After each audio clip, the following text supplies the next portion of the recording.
ఇక ఇవాళ నా బిడ్డ కాట మసాలా టీ తాగబుద్ధి అవుతుందట.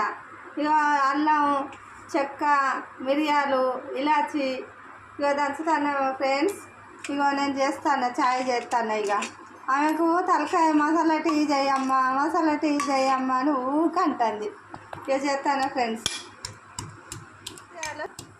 ఇక మసాలా నీళ్ళల్లో ఇవి వేసుకోవాలి. ఇవి మంచిగా రసం వచ్చేటట్టు మంచిగా మసాలా నీయాలి.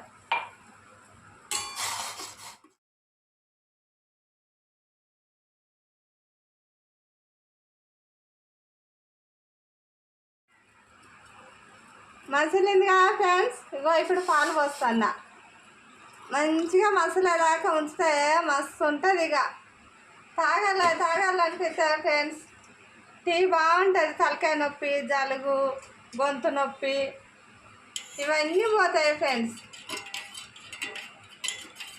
ఇక పులిసాకు కూడా ఎత్తా అంటే ఇక నా బిడ్డ కాడ తాగబుద్ధి అవుతలేదట. అద్దమ్మ నాకు మసాలా టీ కావాలంటే అది మసాలా టీ వేసేస్తాను ఫ్రెండ్స్.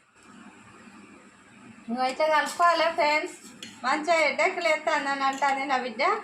మంచిగా నొప్పి, తలనొప్పి రిలీఫ్ కోసం ఈ ఛాయ్ తాగితే తలకాయ మెదడు మంచిగా పనిచేస్తుంది. ఇక లేచి నా బిడ్డ లేచి ఇటు అటు తిరుగుతుంది. ఇక ఫ్రెండ్స్ ఇగో ఇట్లా మసలాలి. మంచిగా మసిలినాక మంచిగా పోసుకొని తాగితే మస్తు ఉంటుంది. మీరు కూడా ట్రై చేయండి ఫ్రెండ్స్.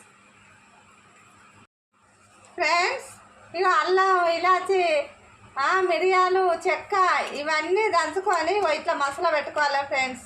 ఎంత తలనొప్పి లేసినా మంచిగా లేచి ఇట్లా పెట్టుకొని తాగుండే మంచిగా తక్కువ అవుతుంది. మీకు హెడేక్ అన్నీ తక్కువ అవుతుంది. లేచి ఇటు తిరుగుతారు. మంచిగా పని చేసుకోవాలని కూడా ఆలోచన వస్తుంది ఫ్రెండ్స్. వేస్తాను షుగర్ వేద్దాం.